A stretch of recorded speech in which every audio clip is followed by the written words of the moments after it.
Hey everybody, how's it going?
Hey everybody, I don't know what's going on with my mic. Hopefully you can hear me, and I don't know what you heard or didn't hear. So let me know if there's a problem. All right, let's start over. Put some music on. Comments. So this is gonna be an open stream. Anybody wants to pop in? Let me know. Talk Lovecraft comics. If you want to draw, if you want to make fun of my drawing, all of that is available. If my mic goes in and out, which it seems to be doing, just let me know in the chat. Anyway.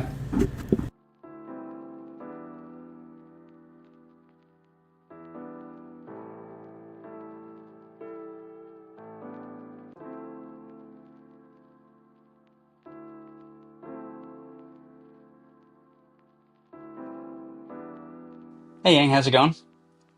Thanks for popping in. Let's see here.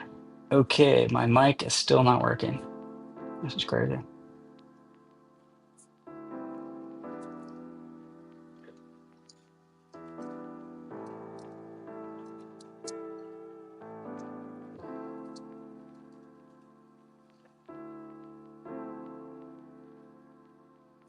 Okay, we should be good, right? Yeah, I keep getting notifications that my audio is not working. I don't know what's going on. I keep getting notifications that my audio is not working, even though it says it is. So, all right. Thanks, Doc Strange. What's your favorite Lovecraft story? Yeah, you know what? I will pop in. First, I want to talk about real quickly about what I'm doing. So this is page 21. Here are the pencils. I like showing these first just because, the blue lines are really light. So this is sort of a kind of a big scene. Page 21.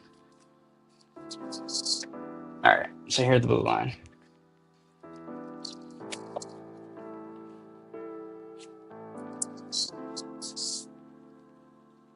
Ugh,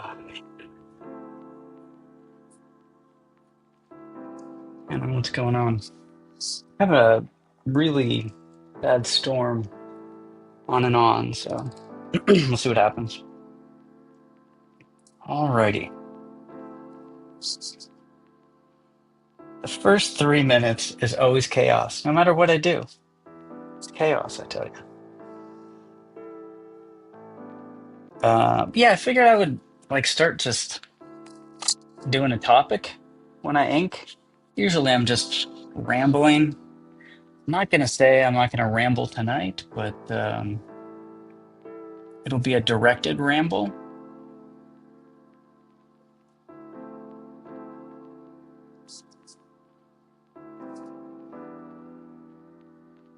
So I figured, you know what? I had a hankering to talk about Lovecraft a little bit ago.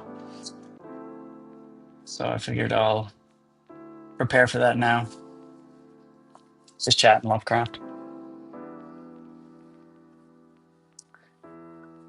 All right, so yeah, my favorite Lovecraft story.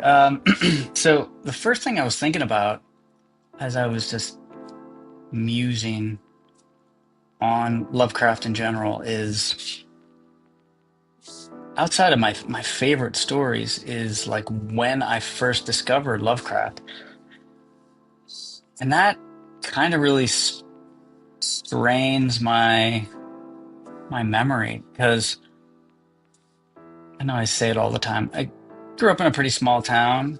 We didn't have a bookstore in my hometown. We had a tiny little library. We had, we had a newsstand, things like that, but we didn't have a bookstore. So it was difficult. We had to drive to a mall, a ways away.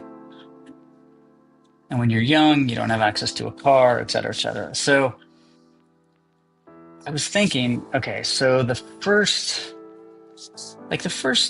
horror novels I really started to read as a kid were Brian Lumley. So Brian Lumley, if you don't know, horror author, did like a series of vampire slash spy novels, which were great. I revisited them many times over the years, and they really hold up well. So found those locally. I think it was like a Rite Aid pharmacy place. They had like one shelf of books. So they just happened to have Necroscope, I think. And this is where like a childhood friend of mine gets on and said, no, that's not what happened at all. But anyway, so I was reading these books by Brian Lumley, and they weren't Lovecraft, and they were vampire spy type stuff, but really, really well done. Um, and then, I burned through all of Lumley's novels. So I'm like, okay, this is pre-internet, small town. It's just me and my one friend that are really, really into reading.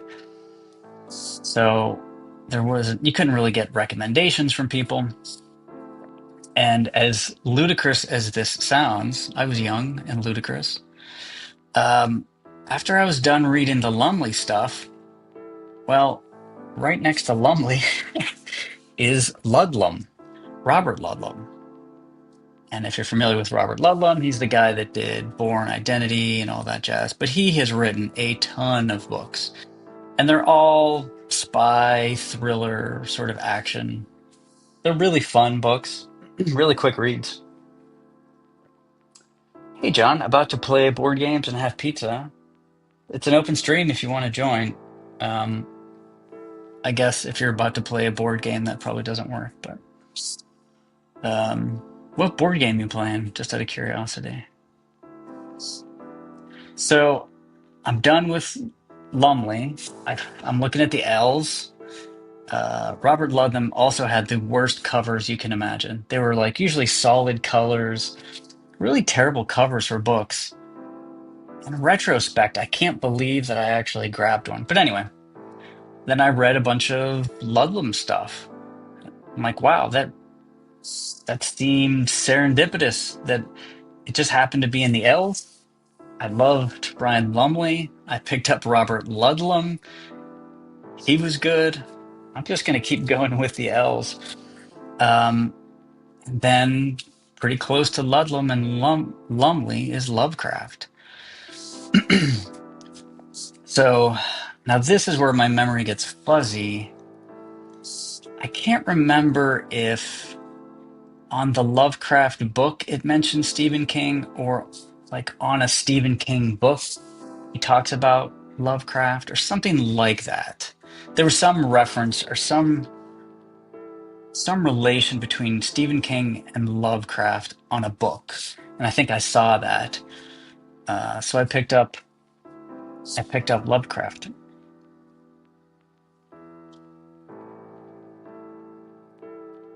Nanty Narkin is an old game set in Victorian England. Jeez, that sounds awesome. That's a great name.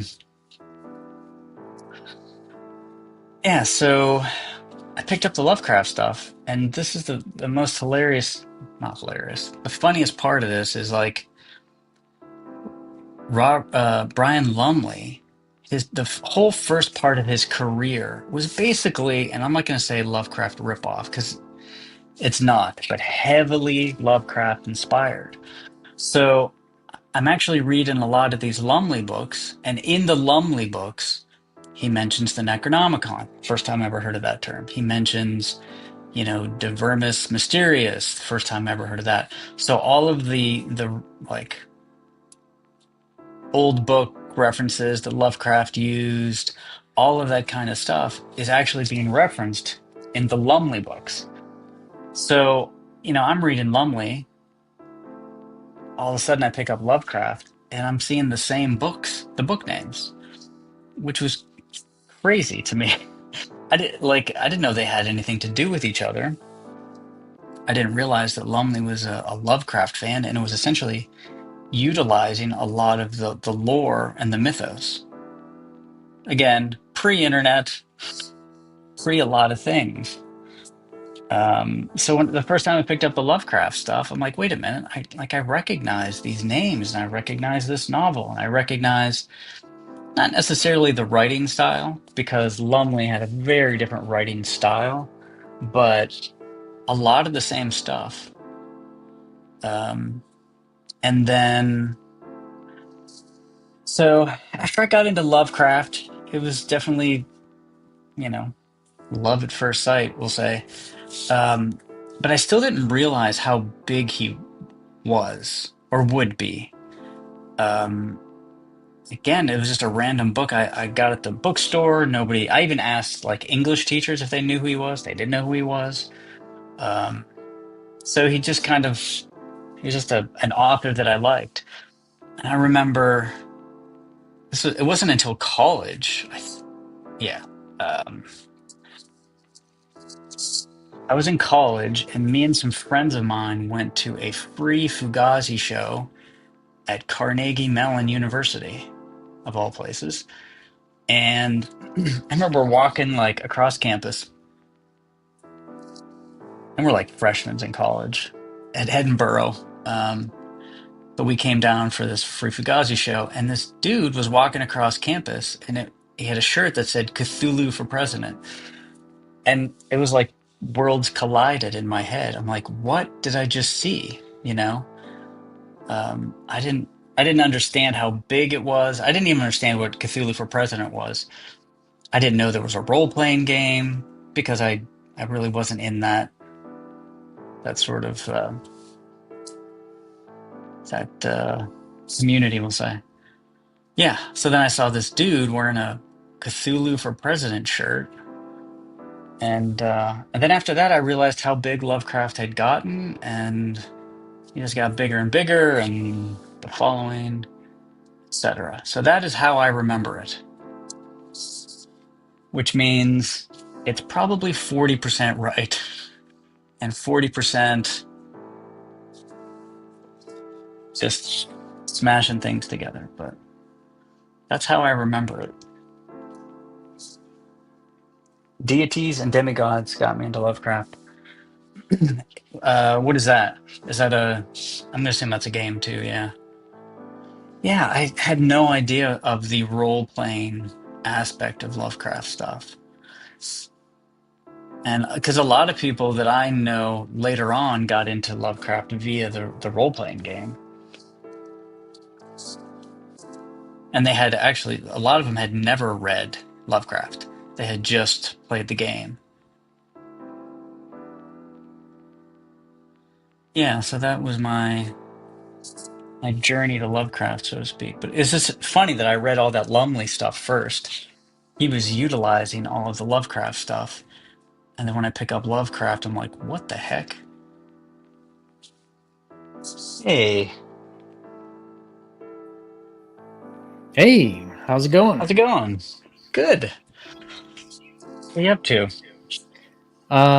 Taking a little break, working on Empire of the Undying Sun, and Yeah, those maps look great. oh, thanks.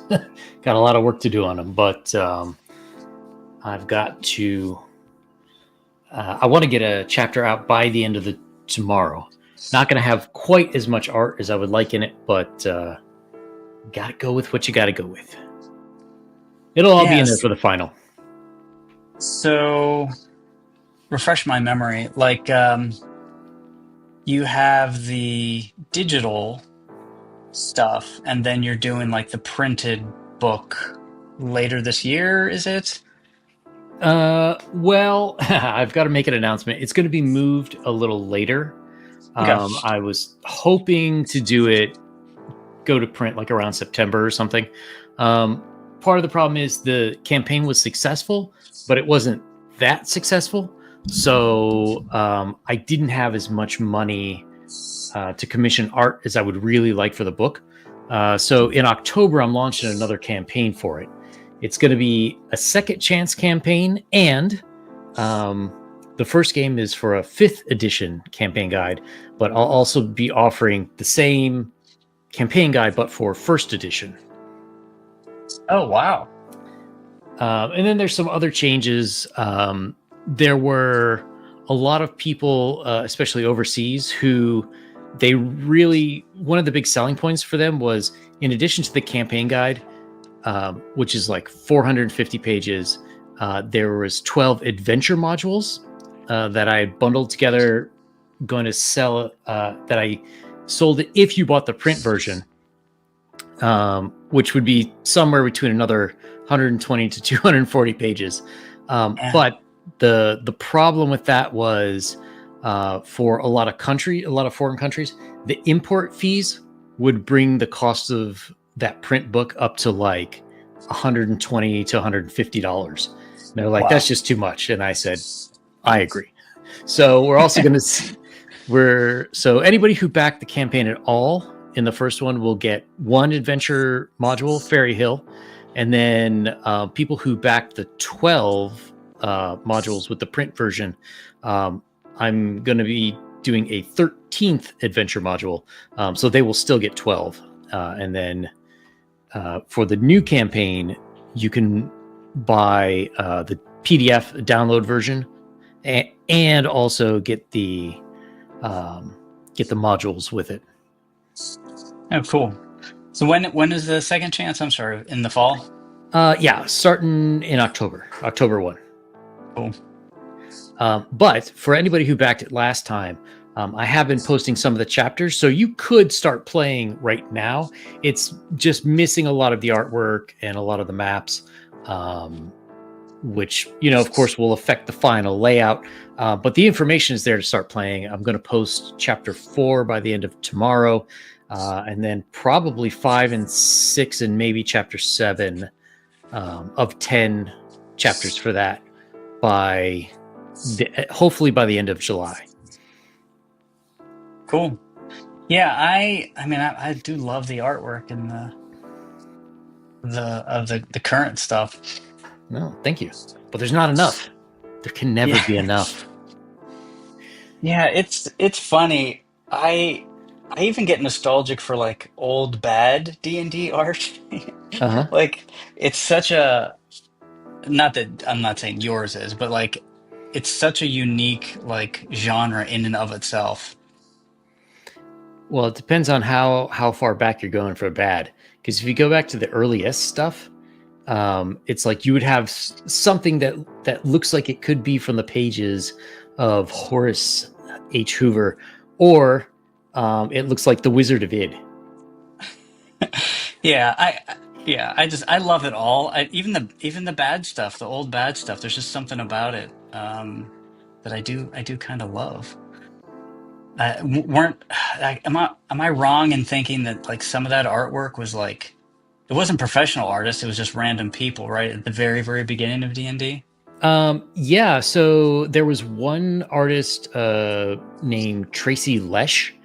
And if I remember the story correctly, so Gary Gygax had kids who were in high school, and Tracy was just one of the kids in their classes who was like the kid who like drew in his notebook every class, and somehow he was like one of the friends of the kids, and Gary knew about it. And he's like, "Hey, draw me this monster and that monster."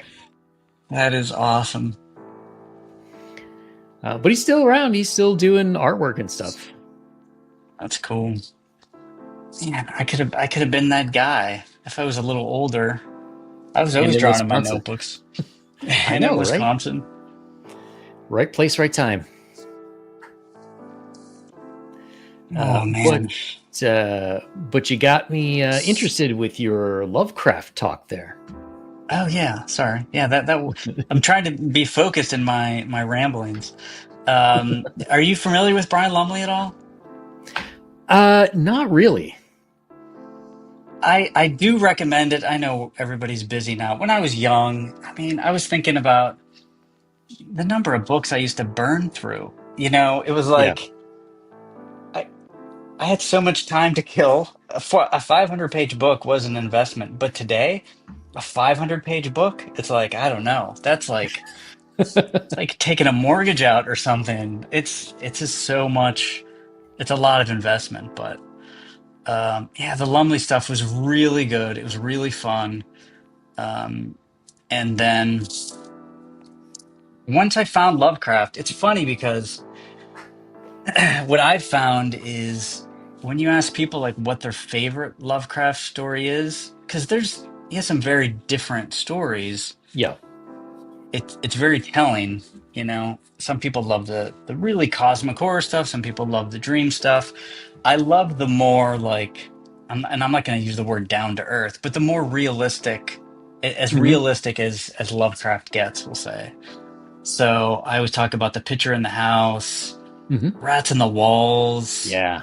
um, dreams in the witch house, which is a little trippy, but it's still, to me, the scariest thing in that is Brown Jenkin, that little rat creature thing. Uh-huh. What's your era of Lovecraft? Wow. I'm actually kind of split. I like his more Lord Dunsandian, like sort of lucid dreaming type stories, Okay. where he's flying through the air looking for Rylateth, Yeah. or the Golden City and this and that. But I also really like his more um, sort of his more adventure ones. Shadow over Innsmouth, Yeah. which is he was friends with Robert E. Howard, and that was his attempt to write a Robert E. Howard story, which I mean I think ended up fantastically. Yeah, I think it's one of the best. It's pretty fast paced. Which is like I love Lovecraft, especially for his ability to really build atmosphere and set a scene. But the problem is, like, if he has a 10-page story, you can see where on page 8.5 he finally realizes, oh crap, something has to happen. And then it's just like all the quote unquote plot in like a page and a half. Yeah. He finds the old drunken sailor, and he basically gets him drunk, and he tells him everything to fill in every last gap of the history of the town and everything. Yeah, I love like Call of Cthulhu is one of my Hmm. favorites, but ironically, the parts that I love aren't the Cthulhu parts. It's the Yeah. swamp cult. It's like Yes. all of that investigative stuff. Yeah, yeah, yeah. That uh to me that's when it's he's at his peak, and he definitely improved over his career. His earlier stories are a bit more loosey goosey and way too overly verbose. I would expect even for the 1920s, but you can see as he progresses on into the 30s, like it's more. I don't I don't know that human focused is the word for it, but it's really a lot more grounded, I think. And Yeah. people's reaction to this stuff um, as opposed to just abstract ideas. Yeah, I think like and I honestly don't know his bibliography by like time. So I Hmm. don't know when he wrote like um the Dunwich Horror as opposed to his other stuff. I think that was earlier, but I honestly I don't know. Um Hang on a second, I'll go grab my book. sure.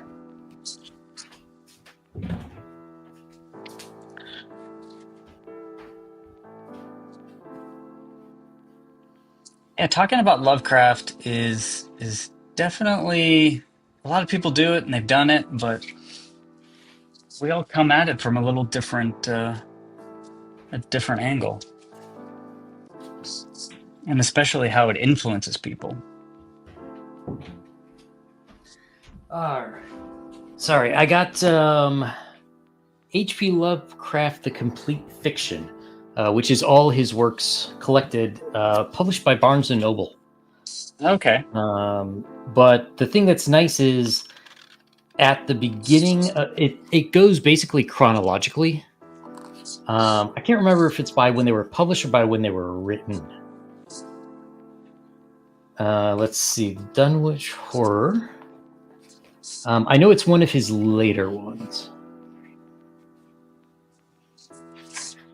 That's another pretty action oriented story of his. Yeah. Let's see, written in the summertime of 1928. Okay. Appeared in Weird Tales, April 1929. Yeah, so by the end of the 20s, he was like really putting it out there. Because you got the Dunwich Horrors, quickly followed by At the Mountains of Madness, The Shadow over Innsmouth, The Dreams in the Witch House. Yeah. Yeah, those are definitely some of the best. Yeah. Like he definitely has a lot of, weird fiction, and not weird fiction in its literary use, but in like that's weird. Just it's just that it's odd. It's not weird, and that it is you know it it raises a question and it doesn't answer, but just weird as in all right, I get it, I understand it. He answered everything. It just was just odd. Yes. Yeah, and that was the point too, like the late 20s and early 30s, where he stopped just ending stories like, "Oh, it was too horrible. Oh, you wouldn't believe it if I told you." Yeah. Or somebody fainting, or Yeah, or they're in an insane asylum. He was just babbling madly. yeah. Like he Actually, really. Hmm? I was gonna say Pickman's Model. Now that I think of it, I think that was one of his earlier ones. Um, but again, I could be wrong about that. And that's a pretty, it's not out there. It's, Yeah, he's in some ways I would say he's like inconsistent in his early writings.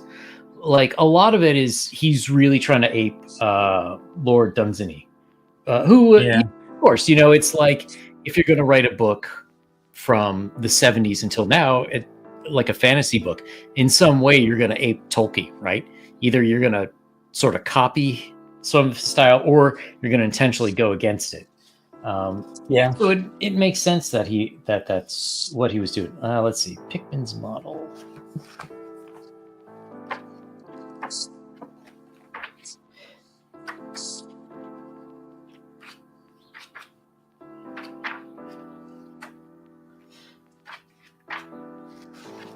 So one thing that always interested me too, when we were kids, Lovecraft really was not mainstream popular. It was Right. one of those things like you had to know. Yeah. Like I said, I was shocked when I saw that kid wearing a shirt, I'm like, I had no idea. Like, to me, he wasn't Stephen King. Even if Stephen King mentioned Lovecraft, like, Mm-hmm. I went into school and I asked my English teacher, I'm like, oh, do you know H.P. Lovecraft? They had no idea who I was talking about. Of course not. Let's see, Pickman's Model, written in the summer or early fall 1926. Published in October 1927. Yeah, that was good. Yeah, and it's interesting because until probably around 2000 or later, Lovecraft himself wasn't a household name, but he was probably more famous for inspiring other works than his own stuff. Especially when you look at like his writings were out of print, with the exception of Reanimator. There really Hmm. weren't any direct movies made of his work until much later. So, Yeah. but he clearly, the Sam Raimi clearly got inspired with Yeah. the Evil Dead movies. Um, there have been other like tentacle monsters and uh, gods from all sorts of B movies that were aping, elder gods and this and that. Yeah, you know what? Lovecraft, for a long time, he was the band that all the other bands loved, but nobody knew about. Um, Exactly. He was kind of like the Pixies to all those grunge bands. yeah, exactly. That's a perfect analogy. Which Maybe. it's okay when you're dead and you don't realize it, but it would suck if you're alive, and that's happening. Like, damn it, I influenced every freaking horror writer, and I don't get any credit. I know, and the biggest shame is, a lot of what he died of was poverty. Um, he died. He was eating like, sausage links in a can, and all Yeah. this other kind of stuff because he didn't have any money because nobody at the time was buying his stuff. Yeah. It it is a shame. And I think it was A Color Out of Space or something like Hmm. that is shockingly that might have been one of the last ones. And again, I might be totally wrong, but I feel like it was just depressing. It wasn't it didn't feel like weird fiction or cosmic horror. It was just like depression and dread.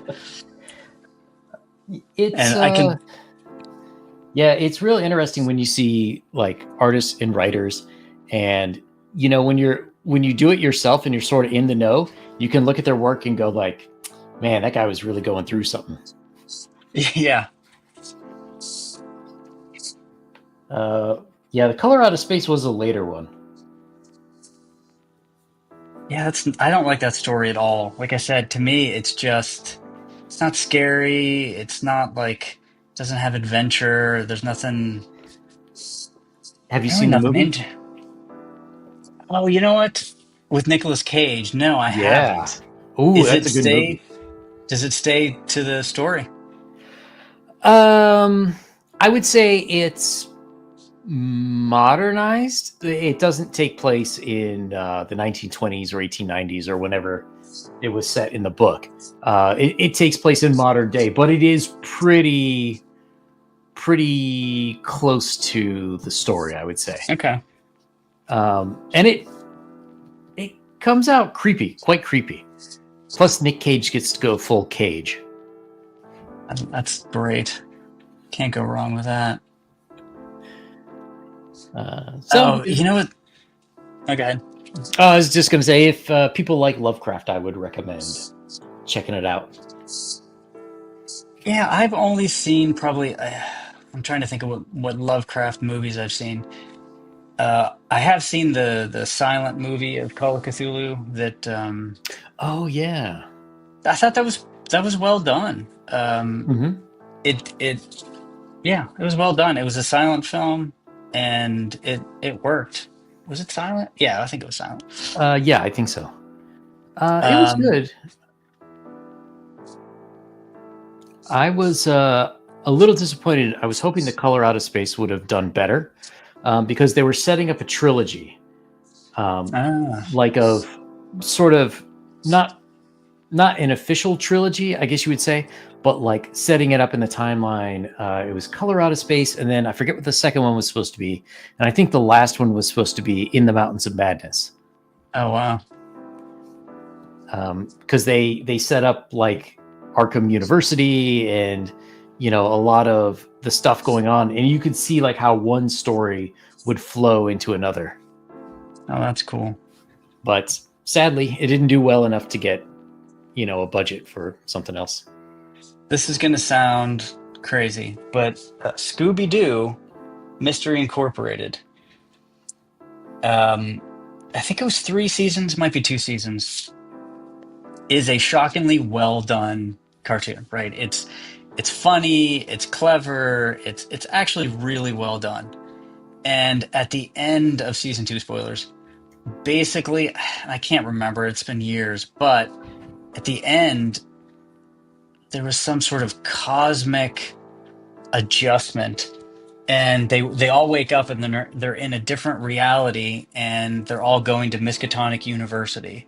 And the Ooh. you know yeah, so basically it's like a Lovecraftian like world that they wake up in, and then it got canceled. I'm like, are you kidding me? I could have seen Scooby Doo fight Nyarlathotep. I mean, come on.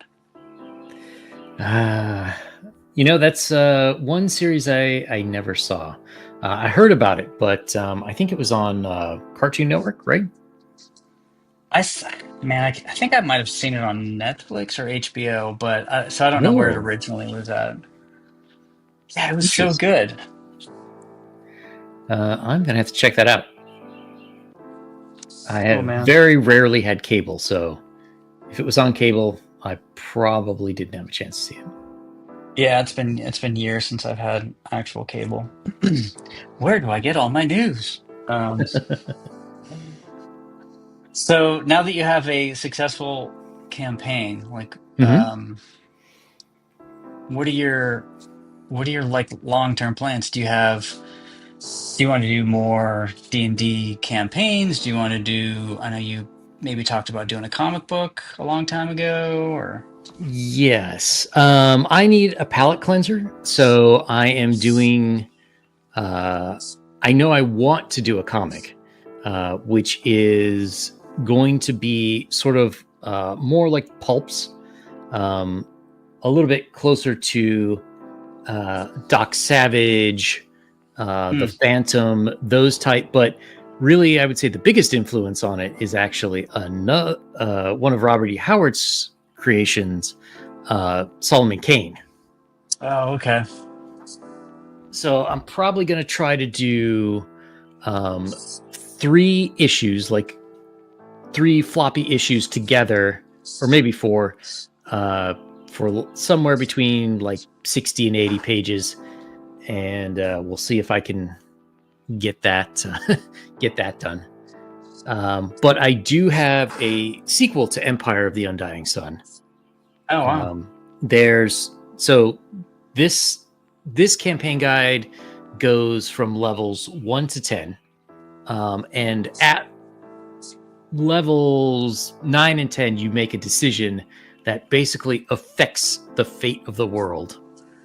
I don't want to get into too many spoilers, but so the sequel basically goes levels 11 to 20, and it picks up probably a year or two after the end of the first campaign book. Um, so if you wanted, you could continue with the same characters, but it's a bit of a different game. The first campaign book is clearly horror. The problem is, like, once your characters are level 11, horror to me doesn't really work as well because you're too powerful. Yeah. Jason killing a bunch of teenagers in Crystal Lake is great because they have, like, they're on their back foot. They're trying to be scrappy to survive. If Jason was trying to kill SEAL Team 6, who happened to be in the woods camping, it would be a very different movie. Right. Um, instead, it's closer, I would say, dark fantasy, but it also mixes wargaming. So there's sort of like a macro and micro level, which is Oh, more similar to how D&D came about in the beginning, where your characters are after the after the end of the first book. They're heroes to some, villains to others, but they effectively could be commanding armies. And so you start having one nation fight against another nation. So the hmm. world is very dynamic. And there's Wow. all sorts of different factions fighting for control. So um, it really changes what your party has to do. Like, you could be sent on, you could be going on a diplomatic mission to another country to try to make an alliance, and things go wrong, or that country wants you to rid themselves of this eldritch horror or something like that. And the goal is either, take over the world militarily, or if your characters are more religiously oriented, it could be take them over for your god or a group of gods. And then the world itself gets larger and larger. So That's a cool idea. And the other thing I want to do with it is, depending on how it be played, your group could play with other groups. So like, you have a DM, so he's kind of sort of running the group basically, right? Well, there would be some other groups with other DMs, and they would all get together, and after each session they would post updates to what your group is doing. Their groups would be doing similar things in other locations. And then so you could end up so because the game has a timeline, like certain events will happen at certain times regardless of what the players are doing. So it could be that you guys are playing for like a year, and then you all show up in person to have a tournament where you're all competing with each other in a real space. And that is an awesome idea. I love that. Oh, thank you. But that'll take a few years because I not only just in the writing, but like I have to really, I'm not aware of anyone who's doing anything like that. So I have to test out the mechanics. I have to get the wargaming so that it's fun. And then I want it to be, country versus country is not just like I move my armies on a map. There was an old video game called Nobunaga's Ambition, which I think originally came out for Nintendo, but I played it on Sega Genesis. And it was basically, there was a shogun named Oda Nobunaga who unified all of Japan. So you're playing as like different prefectures in Japan fighting each other during the Civil War, and the goal is to take over all of Japan.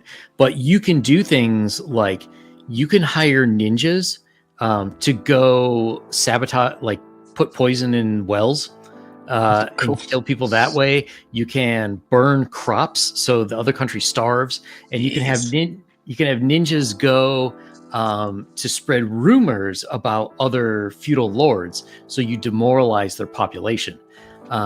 So I want to incorporate stuff like that in the whole thing, so it's more than just a strict like, well, I have 10 infantry units and you have 6, so I'm gonna win. Yeah. I got 4 successes. I win. Yeah. And also, like I remember you could bribe other army units from other countries, and basically they would come and join your army. Whoa. That sounds so cool. Yeah, that sounds like a blast. So, yeah. So, but the way I intend it to be played is like, if your players don't enjoy that kind of thing, then, no problem. As the DM, you're just rolling for stuff like that in the background that affects how your world is set up. But they could just play standard D&D from levels 11 to 20.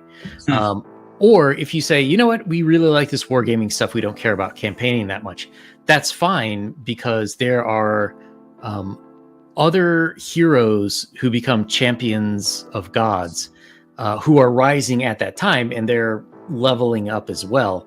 So just by some quick rolling in the background, you can see the DM would know how those other units would develop in other countries. Yeah, that sounds so much fun to me. I mean, I don't play D&D a lot. It's once a month. It's been the past couple of years. I'm one of those people that plays the same character every time. It's always a thief, rogue kind of thing. Sure. So I'm always limited in what I can do. It's like my turn lasts 4 seconds, and then I just sit there for like 45 minutes. Um, but the idea that I can do something outside of just, Hmm. combat, like you said, spreading a rumor or something like that. Yeah. I love that kind of stuff. Also, Empire of the Undying Sun has talent trees, which are optional. But so basically, in fifth edition, they break up various skills, right? That will give you bonuses if you have quote unquote proficiency. So I double down on that. I recommend in Empire of the Undying Sun do not allow people to have feats, but instead use the talent tree. And so you would double down on various aspects of your character. So, like if you had, let me see if I got that document open actually. There we go. What do we got? Okay, so like for a rogue, you might have proficiency in stealth, right? So if you put points into the stealth talent on the tree, you get to pick from three different kinds. So three different tracks. So there's the sneak, the backstabber, and then camouflage. Um, so like a sneak, you're like the first or the second level, you can move through leaves and water without incurring any penalties to being heard when you're trying to move stealthfully. Whereas a backstabber, the second level would be if you attack a creature with a weapon attack while hidden, you can roll the damage twice and take the higher number. Oh, And camouflage, if you pick that one, your abilities to blend into your surroundings gives any creature trying to detect you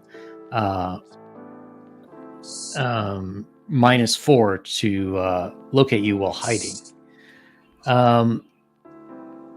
So you, with the talent tree, you can fill different roles and have more options of what you want to do. hmm. I like that. So Yeah. yeah, I thought, I don't like feats. I think they're cancer. And What? Why? Why don't you Mhm. like him? Just out of curiosity. Well, so part of D&D is always resource management, and your choice of character, both the race and the class, is also a form of resource management. So like if you're picking let's say a barbarian, you are all in on martial fighting. You have like zero ability to do magical things, other than maybe use a magical weapon or take a healing potion. But you can't cast any spells, you can't use wands, or anything like that. And the trade-off is you're super awesome physically fighting, but you have no magic. Versus like a wizard who is usually a scrawny wimp, but they can bend the laws of the universe to their will. So you're making trade-offs. And the problem with feats is they start to negate those trade-offs. So for example, I can't remember which one it is, but normally if you use a ranged magic spell or a ranged weapon within 5 feet of an opponent, you would get disadvantage to the attack. But there's a feat that basically negates that. Well, Mm. why? Part classes should all be very distinct. So you're playing different kinds of people, and you want to double down on the reasons that people want to play those classes and give them more abilities, more options within those parameters to play the kind of character that they want, as opposed to, just taking away all the negatives. It just ends up with characters being too samey. It's interesting. Yeah, I that makes sense to me. Um, it did feel like because I had never played 5e before, Mm-hmm. and whenever I was introduced to feats, I'm like, really? Is that I can do? I can do these things. They seemed really powerful to me. Yeah. Um, But I guess when you're on the receiving end, it's hard to complain to some degree. Well, I mean, some of them aren't bad. Like there's one that gives you, I think it's like +5 to perceptions and intuition checks, um, which is fine. That doesn't necessarily hurt anything. Or there's one that gives you like extra languages or something. But there's too many that directly give you, um, like if you're a warrior, fighter, it gives you too much magic, or your wizard shouldn't really be physically that adept. You know what I mean? They shouldn't Mhm. be a great fighter or something like that. So, I'm not a huge fan. I would just like to point out how small this thing is I'm drawing right now. That's pretty good. What size brush are you using there? It's a two. I Okay. think this is the smallest character I've ever drawn. I think it's gotta be. Good Lord, what the hell was I thinking? Yeah, doesn't it get much harder, like once you get under a certain size? Yeah, I mean, I'm trying to keep them simple, and I'm not doing any hatching or anything fiddly. And then with colors, hopefully this pops everything out. But anyway, so like doing small stuff is like one of those challenges that Hmm. like I feel like I need to be proficient at doing small things in order to really tell the story that I want. So sometimes I'm like, yep, go small. I mean, you could go like full Mignola or Frazetta. When they would have something small in the background, they'd often just do it in silhouette. Yeah, I do that trick a few times. But I also feel kind of like it's obviously a trick or a shortcut. Um, I mean, maybe the first time you see it in a Mignola comic, you're like, "Whoa, that's cool! Look at that! It's a silhouette." But then you see it again and again. It's like he didn't feel like drawing that in the background, which I get. Yeah, I mean, man had deadlines. Yeah.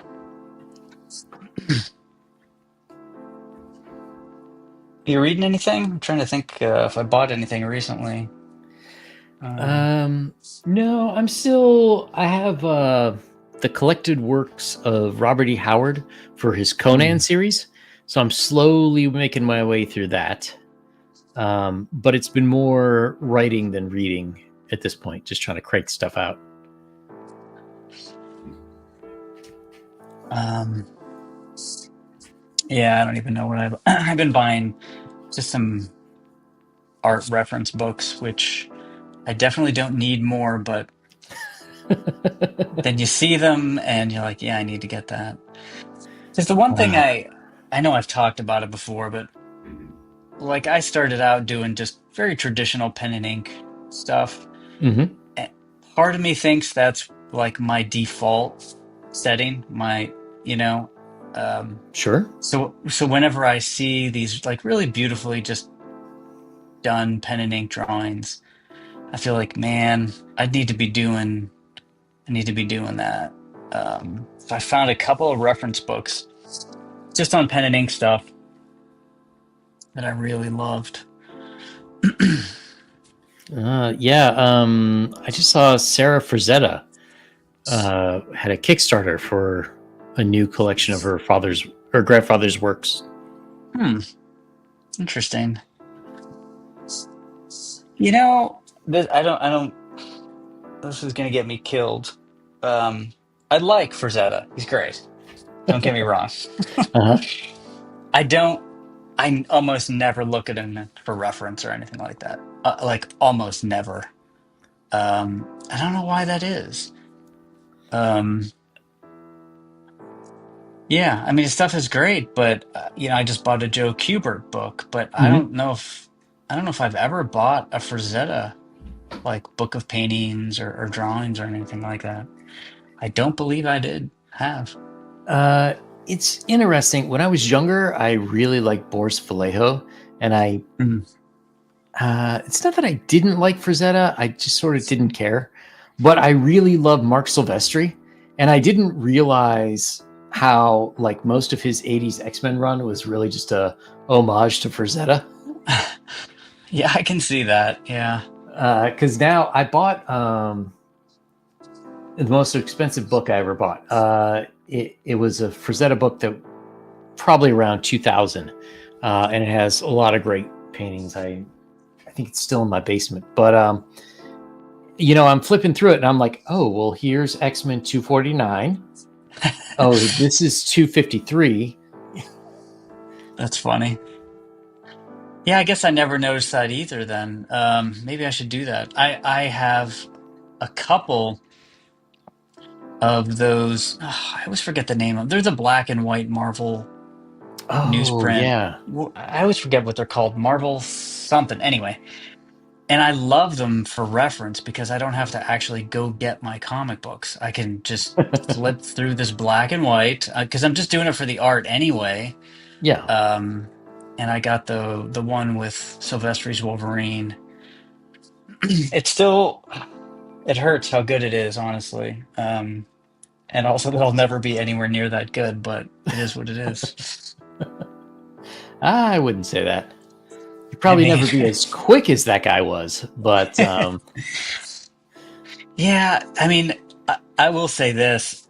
There's those few things that artists do, and once you kind of crack the code, it's kind of a big deal. Um, mhm. and yeah, for Silvestri, maybe I should even break it out. He I mean, it's obvious he does a lot of tiny little drawings, but Yeah. if you look a lot of his layouts and his compositions, so many of them are like foreground big character, Mhm. background tiny character in a silhouette, and Yep. a ton of them are like that, and it really just pushes like the space. And I feel like that's not just me, but it's a lot of people's problems. It's like, okay, this is a plane right here, and it goes Mhm. back a little bit. But with Silvestri, it almost seems like it's going back all the way into the background. You know what I mean? Yeah, well, sorry, not sorry, but the Silvestri run was better than the Jim Lee run. And just for that reason, like just from a technical aspect, everybody was firing on all cylinders. Um, I don't know if you've ever seen the original pencil work as opposed to the ink ones, but No. Silvestri, oh, he is like super loosey goosey. So Dan Green really had a lot to do with how those books looked on the Mm. Silvestri run. Um, and so he was really responsible for a lot of the depth in those panels. I mean, Mark has a fantastic sense of composition and movement, and I don't want to slight him in any ways, but it was like everything was like so loose, and he barely did any shading on them. Um, so it was up to Dan to fill a lot of that in. But in addition to that, you had Glennis Oliver, the colorist, when, in my opinion, she was at her high point as well.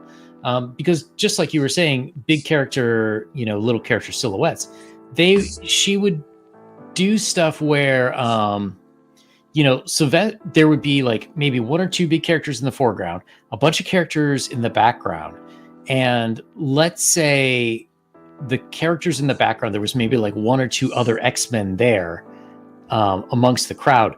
Like everybody in the crowd would be lavender except those two X-Men. Mm. It would be, and that was only if they were important to the conversation going on at the time.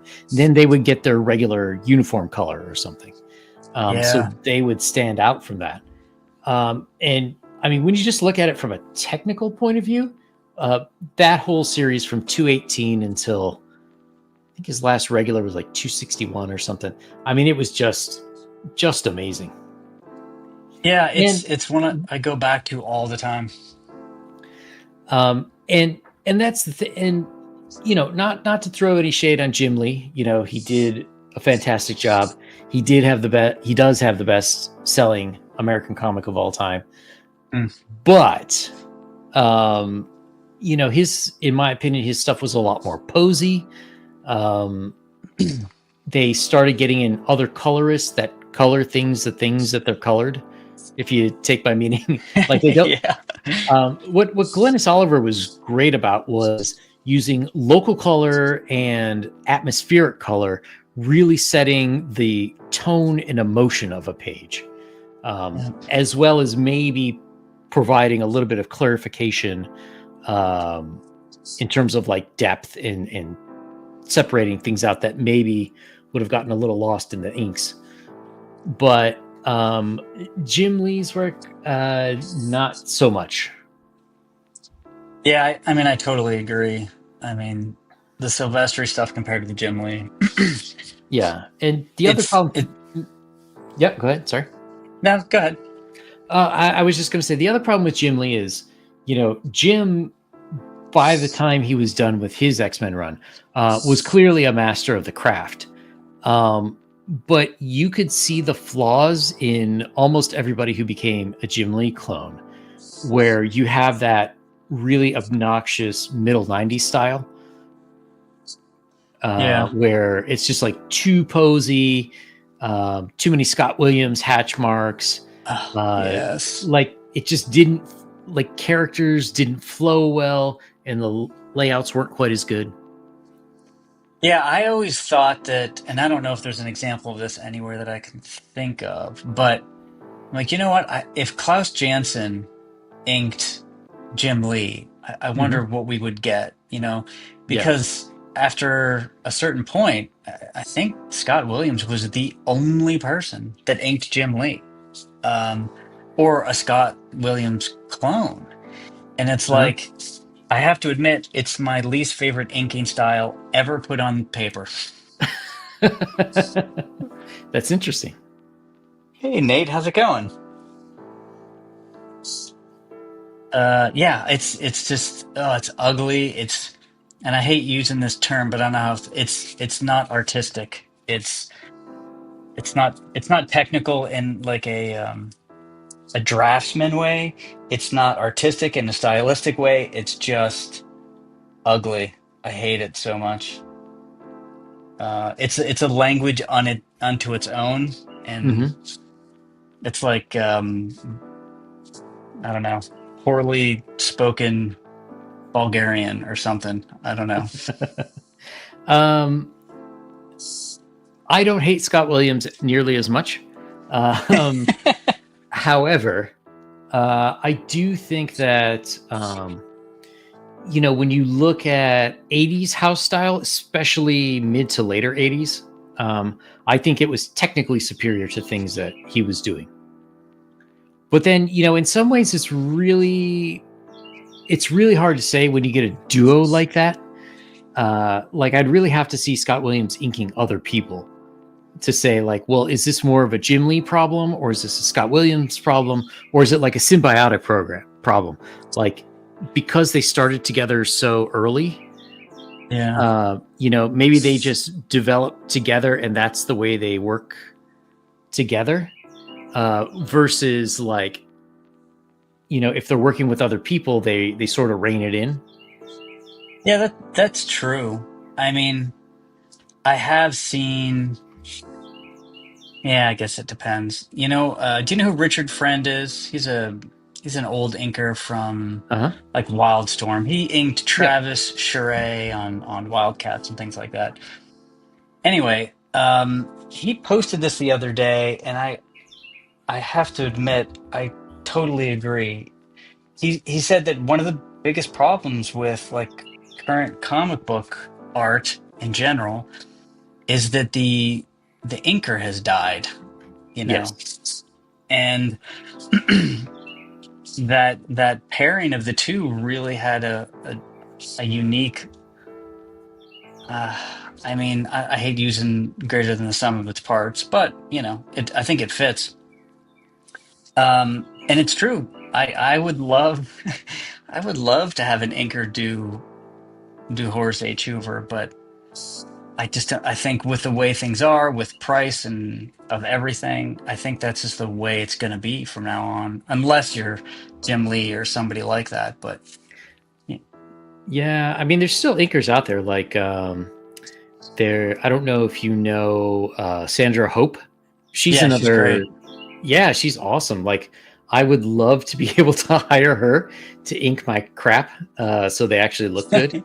Yeah, Um, but yeah, I yeah, but mean, she's sorry, go still ahead. like super high end. Like Oh she's, yeah, you know, yeah. I mean, she's inking the Cuberts, and she still yeah, inks Jim on occasion. There's no way she's gonna ink my stuff, uh, unless I come out with unless I get super rich or something.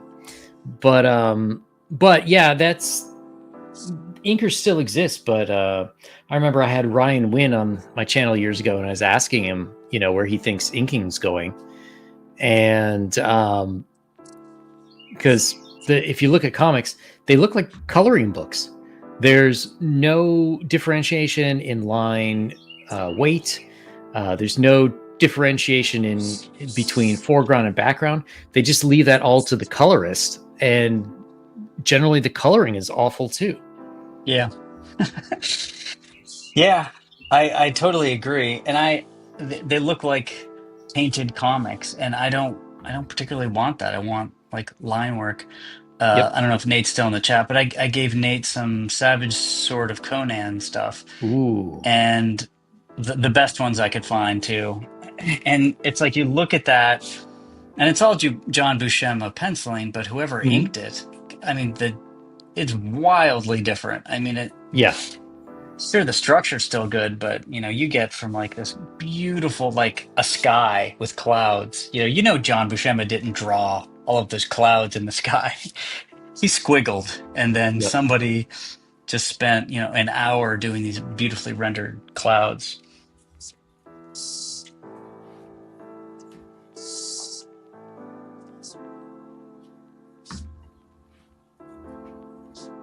Yeah. It's real interesting to think about it, but I mean, I don't know. I'm kind of wondering how it's going to work out. I've got I don't know if you know who Michael Bancroft is. Yeah, Uh, so he's going to come on the channel in a couple of weeks, and one of the things I want to talk to him about is he's got a day job, as well as doing the YouTube channel, as well as working on his yeah. Lucid books. So like my question is that where comics are going, where nobody can make any money at all doing comics, therefore it's like a side gig. I mean, I hate to be that guy, but yeah. Like I just think that's what it is. Because I don't think it's relegated to comics. I think it's economy sort of writ large. There's a is it called the Pareto distribution or something like that? Maybe I'm thinking of Oh, something else. But and also in economics, there's certain industries that are essentially called winner take all. So like yeah. basketball is a winner take all economy, just because you're not going to have 40,000 basketball leagues making a cut of the pie. It's one. Film is pretty much like that. It was relegated to certain things, but it wasn't relegated to every single industry. Um, but I just think over the years that has just slowly been the case, where it really is just a few companies, products, organizations that really make 98% of the profit and the money in that particular industry, and everybody else is kind of fighting for scraps and just Yep. doing what they can. So yeah, I think that's just how it is now. Yeah, I mean it's a shame, but I don't know. It's a shame too, because it seems like comics could come around. Like you're never going to get rid of images and words, the combination together. It's like PB and J. So there's several things you need to get out of the way. One is the cost to print, but a bigger one, in my opinion, is point of sale. Like you got to get these books somewhere where people are, and then you need like an ecosystem. You need like books for kids, and then you need books that are like above little kid books to middle school books, something that's more for teenagers to adults. You know what I mean? Like it needs a Yeah. full ecosystem. And the countries that do have a more thriving comic market, Japan, Korea, Taiwan, and I guess I'd put France in there too. You know, that's what they have. Oh, and Yeah.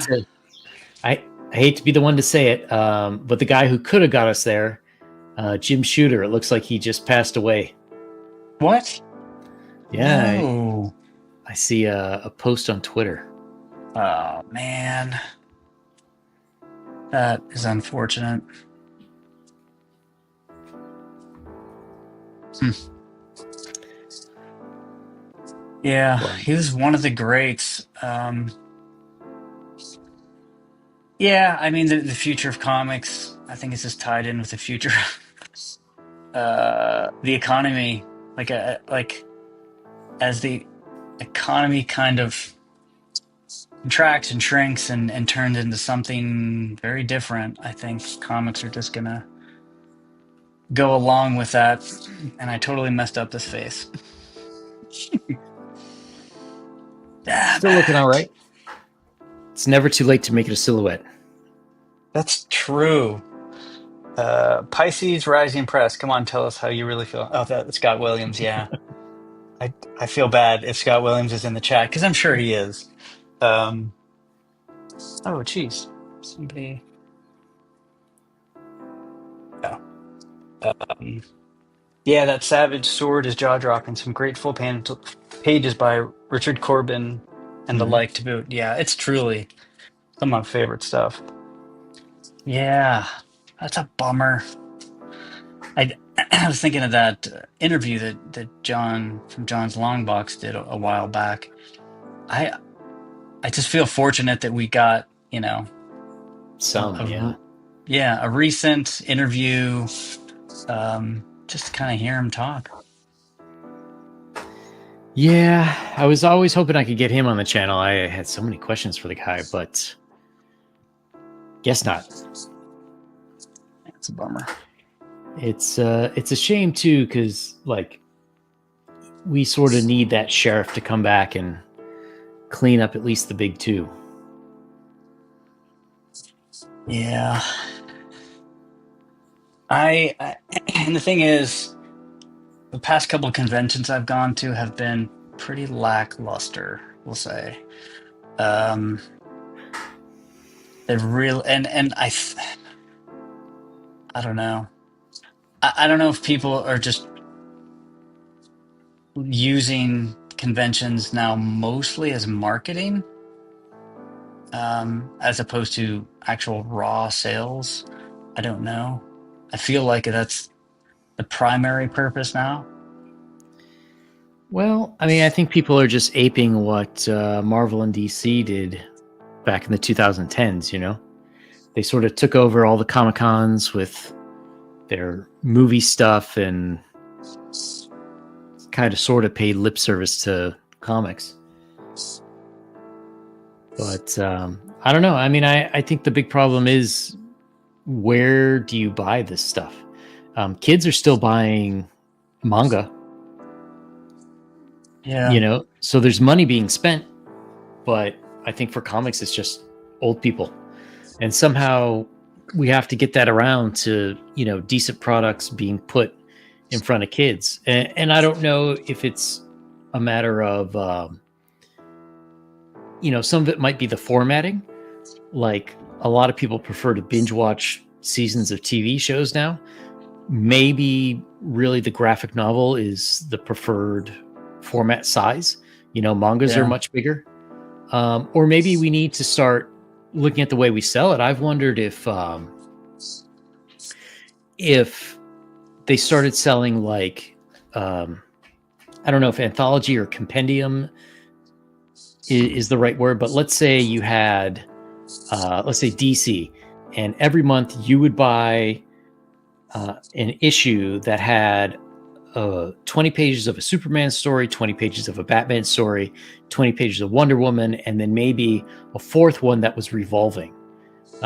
So you would buy an 80-page book that had different, sort of something for everyone type of an issue.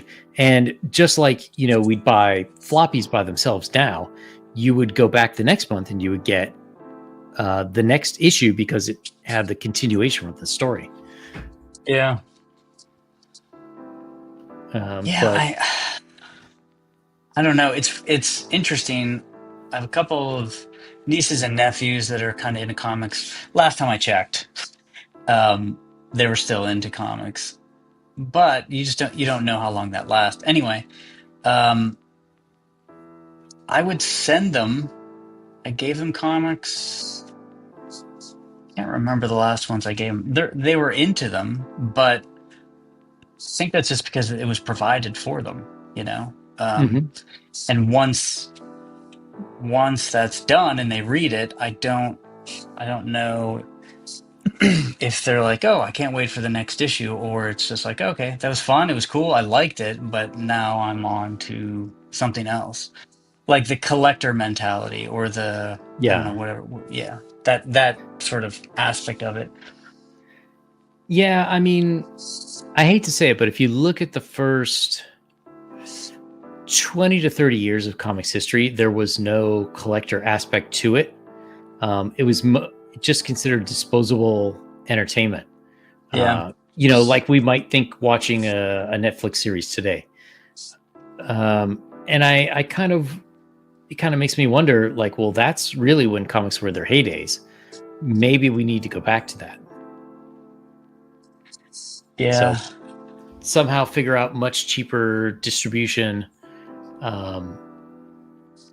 So it's more affordable, maybe smaller sizes, 6x9. It's hard to say. Yeah. I really wonder about subject matter too. Yes. And I don't know, like, and this is like just comics in general. I don't know if there's just a shift, or there has been a shift, and we're old, so we we don't notice that shift. Maybe we can't articulate it. There's something that catches the eye of a younger person that just doesn't for us. It might not be as obvious as superhero versus slice of life. It might not be that obvious. Maybe it's something else. I don't know. Well, I think part of the issue is, like if you grew up in a family that maybe the parents didn't really cook very well, and if you went out to eat, it was like McDonald's or Pizza Hut or something like that. And then you were able to go to like a sushi restaurant, or somehow you could get a pizza from Italy, and it's different and the ingredients are better and there's actual craft that goes into it. Would you be able to appreciate that? Or would you want to go back to where you feel comfortable, which is a Big Mac? And I wonder if we're kind of in that place because it's been so long since we've really had, we're at least one generation of people who have not had good comics. And there's something else that probably get myself in trouble is if you look at the novel publishing industry, it's run by women who mostly pick stories for women. And a lot of those same people have now infiltrated the comics industry, and they're in editorial positions where they're deciding who comes in to write and who comes in for the art. And the art is unambiguously worse, with the exception of a few people and the older stalwarts who are still clinging on to the industry. And the stories are much worse. There's you read books and there's no action and adventure anymore. Yeah, I think I think objectively the stories are worse. Mm-hmm. And it definitely I don't think uh the market really dictates what they do No. anymore. And that's a weird thing. Like for a long time, I mean, if even if Jack Kirby and Stan Lee, hey, we're going to do a new comic and it's going to be called Bouncy Ball Man, if it Mm-hmm. didn't sell, they got rid of it and they just moved on. Yep. Whereas now it really is like we want this particular thing to be good, and we're just gonna keep pushing it over and over again. Um, and then they obviously fail, and then the market essentially sort of gets flooded with a bunch of crap, and now you have to sift through the good stuff or the bad stuff to get to the good stuff. Which is why a lot of people are like, you know what, I'm just gonna go grab a stack of old comics, which is what I do 90% Yep. of the time. Or that's a lot of reasons why they went over to manga. Yeah. And and that constantly rebooting and ending series to do another issue one of them, that's something that manga doesn't really have. They go from one until whatever issue it ends, and that's it. It's very easy to follow. It's not like, well, were these 5 issues of Kamala Khan actually any good in this sea of like 500? Yeah. Yeah, I mean, I don't know. I'm pessimistic, but I'm pessimistic about writing in general, not even just comic books. I'm pessimistic about literacy rates across the board. I mean, I think all of that stuff invariably it comes into play. Um, and I don't know if that's going to get any better. Yeah, I don't know. But I just saw Yeah. this. I don't know if you saw. There was a study by MIT about ChatGPT and the use of AI. Oh, yeah. To me, And that's scary. That's yeah, much worse than Google and Wikipedia. yeah, and I think that the study was only for 4 months, and it was very, very obvious with a small sample size and a short amount of time. They performed worse across the board, and even after they stopped using AI. Yep. And so just imagine 10 years of that, 5 years of that, a generation of that. It's gonna be really bad. Yeah, it's going to be bad when we need doctors in our old age. I know. I know. Um, I always joke to my brother, I'm like, all right, can't you get a doctor in the family here? Just one doctor that we can trust. yeah, I mean, it's interesting to me. I would like to see why that is, although I have theories.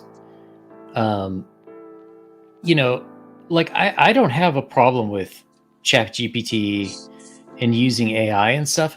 But the difference is I'm old and I already know how to do stuff. To me, it's like a calculator. It's like I Yeah. could do the math in my head or on piece of paper should I have to, but I'm taking a shortcut to make it quicker. The difference is, these people don't know how to do the math to begin with. Yeah. They're just Yeah. asking their oracle for some divination. Yeah. I mean, and some are like very young kids, so their brain Yeah. isn't even, fully formed. So it really, we're looking at a catastrophe. People talk about the catastrophe or the threat of AI becoming sentient and conscious, which I think is ludicrous, but that's another topic. That's not the scary part. The scary part I've always said is how and what people use it for. Yes. So Yeah. So, I mean, and I wonder if that's the reason for the lingering effects, which is like because they never learned the skill in the first place. If you take ChatGPT away, that's why their brains are like that because they never developed it in the first place. They can't now develop it. Now, perhaps should they go back to traditional methods and actually study, maybe they would be able to make up for that deficit. But it's going to be bad when you've been doing that your whole life. yeah. And I think Yeah. that I think people aren't going to like to hear it, but I think schools need to be radically overhauled as well, um, because of this.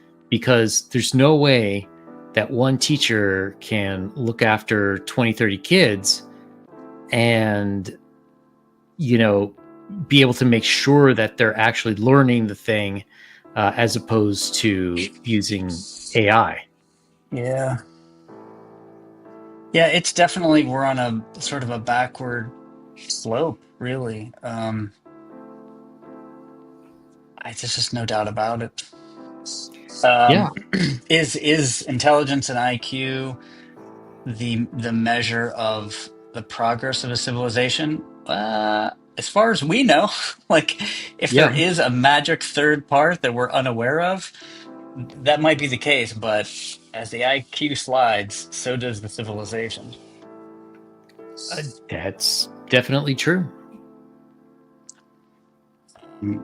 I was trying to explain this to somebody, and just going back to like the calculator analogy, it's very similar. It's like I don't need to learn when World War I was. I have an iPhone. It's like saying this person in a coma is perfectly it knows the world's knowledge because he has a set of encyclopedias in his room. Like that doesn't. It's totally irrelevant. It has nothing to do with the other. Yeah. Although that reminds me, I have an uncle. I just saw him the other day. We call him the smartest man in the world because at some point he bought a set of encyclopedias at a garage sale, and he kept them. He would do it like volume by volume in the bathroom. So every time he went on the toilet, he would read an article about something, and he made it all the way through Z. Holy hell. I've been thinking about buying a set of encyclopedias because things change. Those ones and zeros, like I'm a programmer, it's very easy to modify things, Yep. and if Or nobody restrict them. remembers, yeah. I mean, it's so trite to talk about 1984 now, but it's impossible to avoid. Impossible. Day to day, moment to moment, uh, there are certain things that are just rearing their ugly head. But anyway, I'm not overly concerned about AI as far as comic book art and things like that. That still seems like um, people that use it. I've seen it. There's a pretty pretty big author that used AI Hmm. recently. Um, I don't know.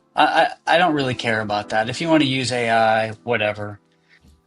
As long as you tell people, as long as people Yeah. know, if they make the decision to buy it, so be it. It is what it I is.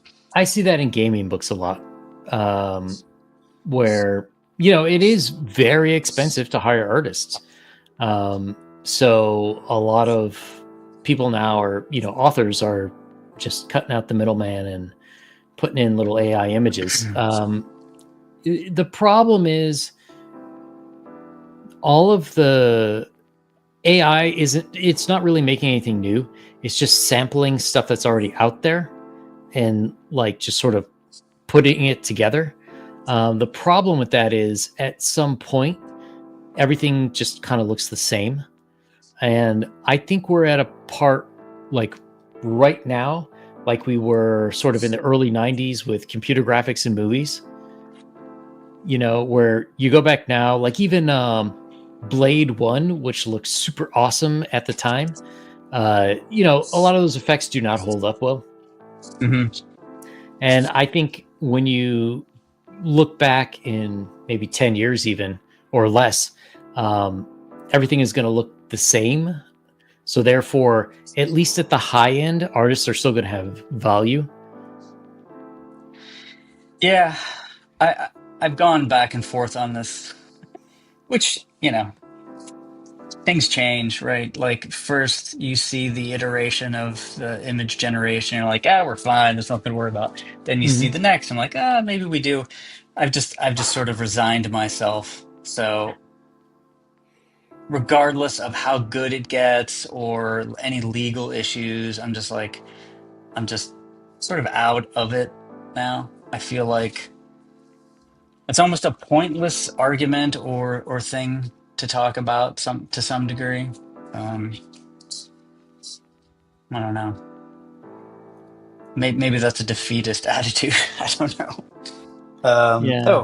Comedian WW. I started reading more indie books and requesting them at the store since I'm out of the loop with Marvel and DC. It's cool. Yeah, you know, finding cool indie books used to be like the fun part. Like anybody could get Marvel and DC, but I do feel like that's kind of gone away too. Like the cool indie book. Like what's Yeah. the next Teenage Mutant Ninja Turtles? What's the next, Goon or something? What if Well, folks just stop? I'm sorry. I just want to read these comments real oh, quick. sorry. What if folks just stop watching movies, TV shows because they're too long? I don't know. Well, supposedly that's happening. Supposedly younger kids, like, they don't want to sit down and watch a movie. It's too boring for them. Oh, right. Yeah. I get that. They're on their phone while watching the movie kind of thing. If they Sure. have to, yeah. I mean, if you think about it, who's paying for Netflix? Who's paying for Amazon Prime? It's older people like us, right? So once Yeah. these kids get out and they're responsible for paying their own entertainment, and we start dying off, are we going to see as much, I guess, what you could call long form entertainment? Yeah. No, that's true. It's weird that not to go on about the movie stuff, but like first there was movies and then there were long movies. You know, if you watch The Godfather or something like that, you're settling Braveheart, things like that. Mm-hmm. And then there was, I don't want to say a pushback, but okay, now we have TV shows that are 10 episodes long, so it's 10 hours of TV. But it's like people won't watch The Godfather, that's 2.5 or 3 hours, but they'll sit down and binge Yellowstone or something for 20 hours. Yep. Um, which doesn't really have the payoff that The Godfather or Goodfellas or some other movie does. So it's a weird like life cycle of film. Sorry, I was messing up the chain there. Yeah, anyway, so there's like it's like short, then longer, then really long, and now zero. We're down to 10 like second movies. We went from movies to 3 hour movies to 10 hours to 10-second movies. Yep. So I guess we'll have to see, what happens in another 10 to 20 years. And I will maybe it's, be at the nursing home and chatting about it then. yeah, I don't know. I Uh, was thinking maybe I need to buy like a sailboat and live on the ocean because it'll all be the zombie apocalypse by then.